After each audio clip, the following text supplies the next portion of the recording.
Hello, magandang umaga po sa inyong lahat. Meron akong ipapakita sa inyong mutya na napakagandang mutya. Ito. At ang lakas po ng kanyang aura. Ayan o.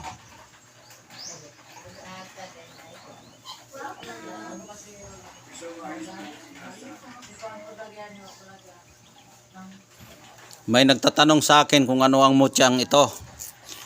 Ang mutyang ito ay mutya po ito ng tulabong. Yan. Tulabong ito na mutya.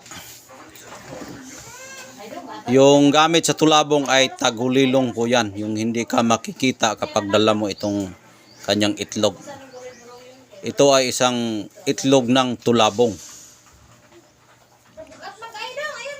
Maraming klase ang itlog ng tulabong.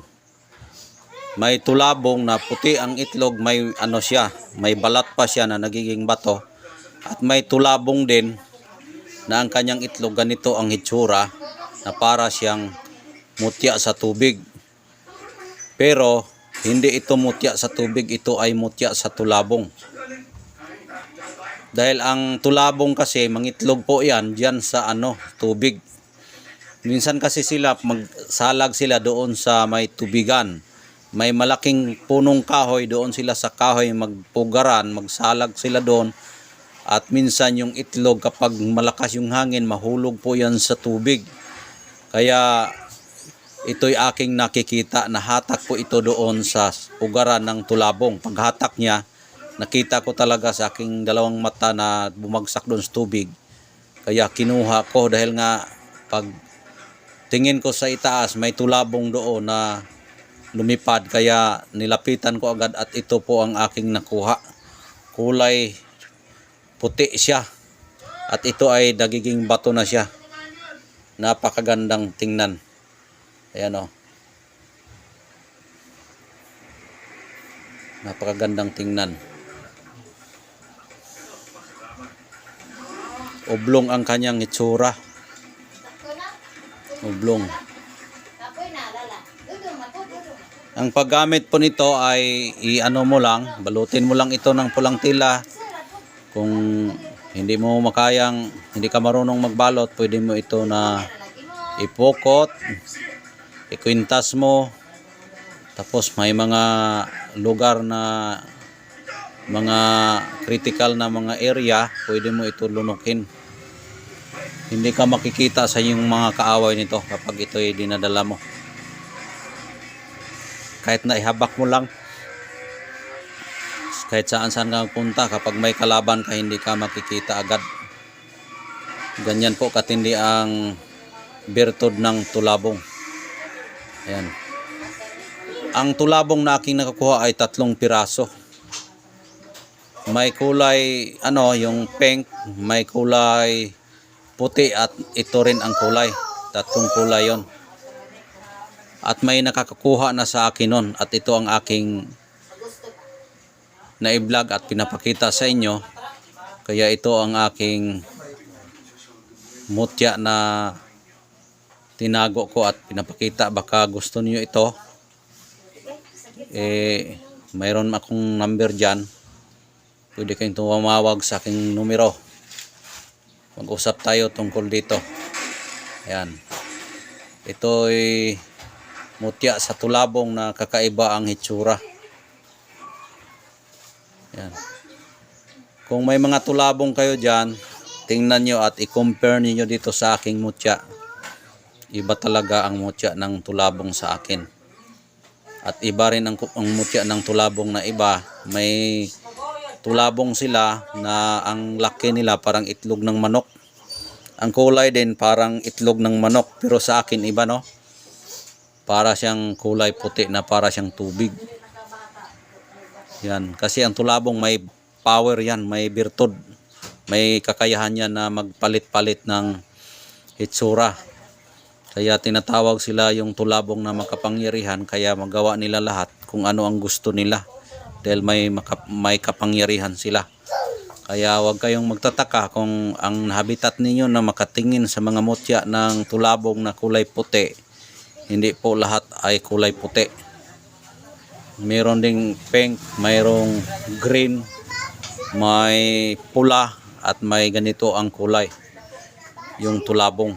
Dahil nga ay sila ay iba-iba ang hitsura nila na ibigay sa kanilang pag-itlog.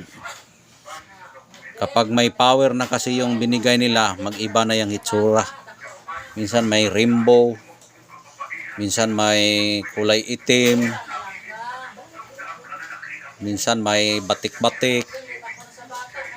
Pero yung daplak, iba rin yung daplak, kulay batik talaga yon. Yung sa daplak parang pirok-pirok o parang pogo yung sa daplak. Yung sa ano naman, sa tulabong, maraming kulay yan. May itim, may pula, may green, may violet, may pink, at meron din ganito.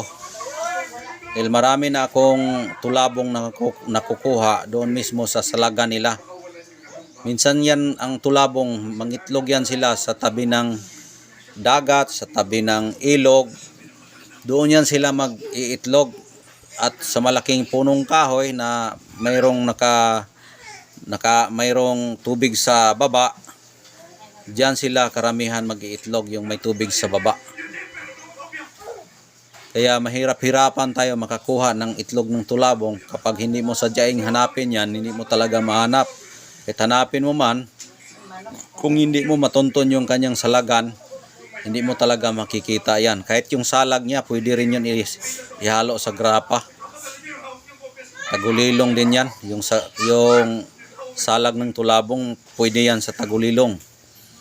At ito pa kaya na itlog na niya na nagiging bato na at nag-iiba na ang kulay, ma-superpower tayo dito. Itong mutya ng tulabong. Ayan. Ang lakas talaga ng aura. Yan o.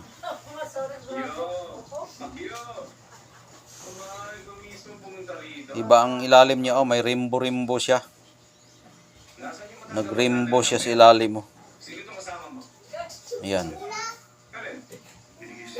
Rimbo, oblong ang kanyang hitsura.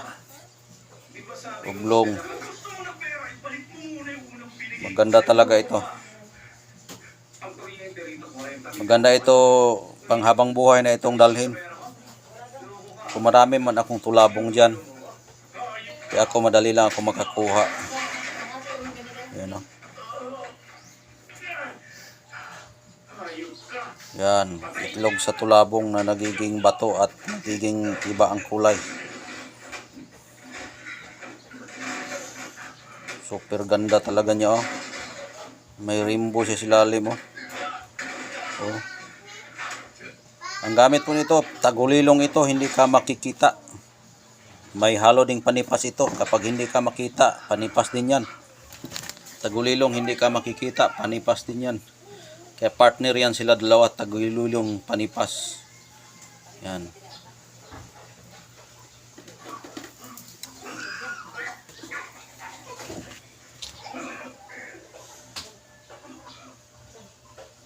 Idikit talaga natin para makita nyo talaga ang hitsura ng mutya na original na tulabong. Yan.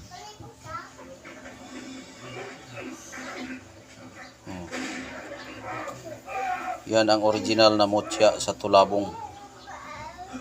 Ulitin ko po, ang tulabong marami ang hitsura, marami ang kulay sa itlog ng tulabong. Marami. Kaya huwag kayong magtataka kung iba-iba ang ating nakikita dahil sa sinasabi ko lang sa inyo, may power yan.